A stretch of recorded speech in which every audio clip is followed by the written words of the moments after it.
What up, Asian Sleepy? Hey, I really found your video about remakes and remasters compelling, so I wanted to make a response of my own. I think by and large you're more in favor of them than I am, which is not to say I'm totally against them. I'm not. I just think that there need to be certain conditions met before a game should be remade or remastered. Primarily, I think a game needs to be at the very least 10 to 15 years old before they even think about it. Now, I know in some cases, like The Last of Us Part 1, I thoroughly enjoyed that game. Okay. I thought it was beautiful. It was the great swan song of the PlayStation 3. It pushed that system to its absolute limits. I thought it was just a work of art. And then they came along, I don't even think, what was it, 2 or 3 years later, if even that, where they did the remaster. And they were like, okay, hey, you loved Last of Us? Here it is. It's prettier, it's shinier. And I'm like, okay, cool. Like, I'm still not going to play it because I'm the kind of person that when it comes to story-driven games, I'm not apt to replay them once I know what's going to happen. You know, it's like, it's the story that keeps me playing and keeps me engrossed. And once I know how it goes, there's not really much motivation for me to go back. And I'm not an online gamer. So games that have that in addition to the main quest and the story don't really appeal to me. I think that's why I haven't bought a Call of Duty or Battlefield game in so many years. It's like I don't play online, and a short campaign is not enough to draw me in, especially not at full price. But I thought, okay, they've remastered this game. It's a little shinier. It'll be a great opportunity for people who've never played it before. And I hope they enjoy it. It's just not for me. And then they go and remake it. And I'm like, and I think maybe not even a couple of years later, they remake it and released it in 2022. And I was like, okay, I've watched videos on it. It definitely is prettier, but I don't feel like the graphical leap between the PlayStation 3 and the remake version of the game. I'm like, yes, it's noticeable. Is it a big enough difference to warrant me shelling out another $60 to play it again when the story's not, no, not really. It's just not for me. I think remakes work better on classic games, where they're like score or competition based games. And I think about games like Pac-Man Championship Edition or Tempest 4000. Or as you mentioned, like the Super Mario World game where where you had it for Super Nintendo and they remade the original 3, but with, 16-bit graphics. And that was certainly cool. It was. And I feel like, I don't know, just those older games lend themselves better to a remake. And it's like, we're in a generation of gamers now where, they pretty much grew up in like the 6th and 7th generation of gaming. So they never really got to experience those classics. And I feel like if you're going to remake anything with modern graphics, start dipping your toes in those waters. Because there's a lot of great games with great plots and premises. And like, there's certain games that I would love to be remade entirely. Stick to the original story, but with modern graphics. And these are largely 8 and 16-bit games. But I'd love to see Beavis and Butthead from the Sega Genesis, playable on PS4, PS5, Xbox Series, but with animation accurate graphics. Because as we've seen with the South Park games, that's totally doable.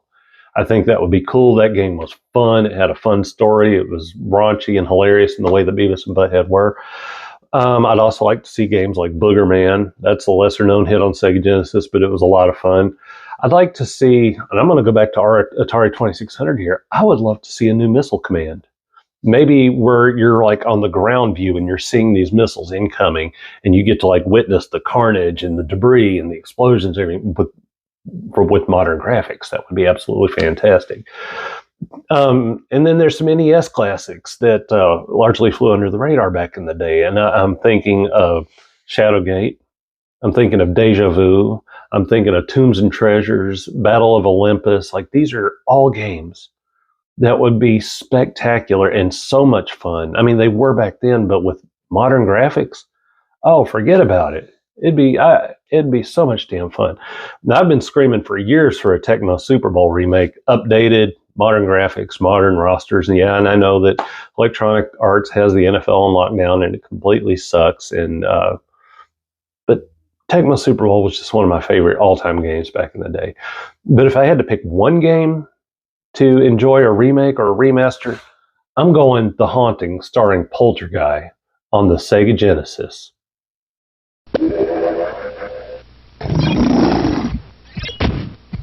The evil and greedy Sardini family caused your early demise. And now it's time to take revenge by scaring them out of their palatial mansions.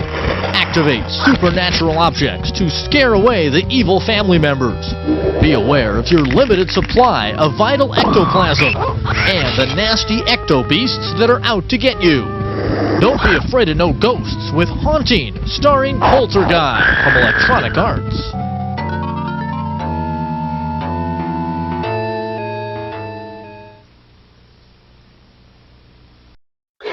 And the reason I say that is because it was such a fun game with such a high degree of replayability. You know, you're playing as the ghost of this dude. He was a skater. He was killed by faulty equipment. The family that owns the skateboard factory, you know, just kind of did him dirty, and he makes it the mission of his afterlife to haunt these jokers, to scare the crap out of them and keep scaring them out of their home, and from one home to the next until I don't know how many homes end up being in the game. But the whole premise is you can haunt just about anything in the houses. You can haunt rocking chairs, paintings, power tools, cars, washing machines, and each one has a hilarious different effect. And it was just so much damn fun.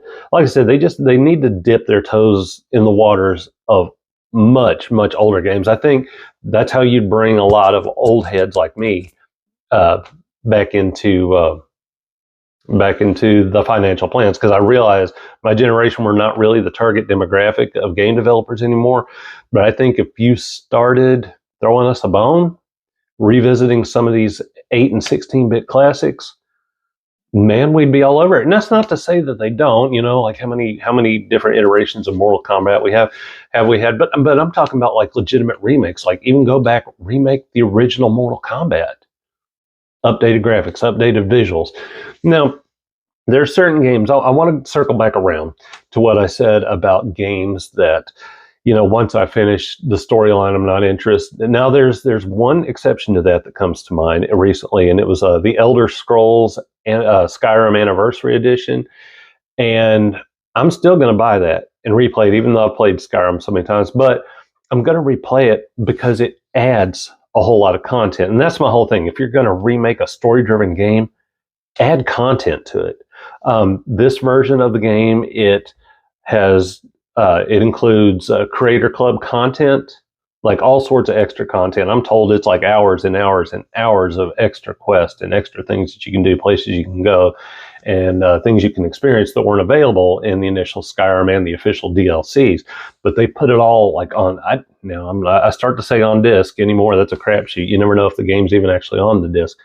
But they put it all together in one place at one time. I think that completely changes the nature of the game, or completely changes the experience, and I'm really looking forward to that. But anyway, I loved your videos. I always do, man. They're always fantastic. Again, I know I'm different. I'm not so keen to go back and replay just every game that they want to remake. I think at a certain point, it's not about providing a fun experience so much as it is just a cheap cash grab on the behalf of some of these developers. But anyway, dude, you keep cranking your videos out. I'm going to keep watching them because you're highly entertaining. You're a good dude, and I love what you're doing. Take it easy.